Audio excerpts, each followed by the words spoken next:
হচ্ছে কেন? আসলে তুমি অনেক সুন্দর, তো তাই হয়তো। এটা তোমার জন্য।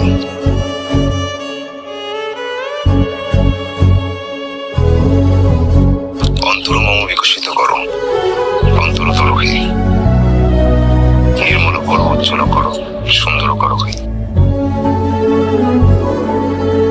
এটা রবীন্দ্রনাথ ঠাকুরের কবিতা, আমার খুব পছন্দ, তাই বললাম। আসলে বছরের প্রথম দিনটা আমি খুব সুন্দর করে শুরু করতে চাই। একটা কথা বলতে চাই, তোমাকে আমি ভালোবাসি নীলা। আমার জীবনের চেয়ে বেশি ভালোবাসি।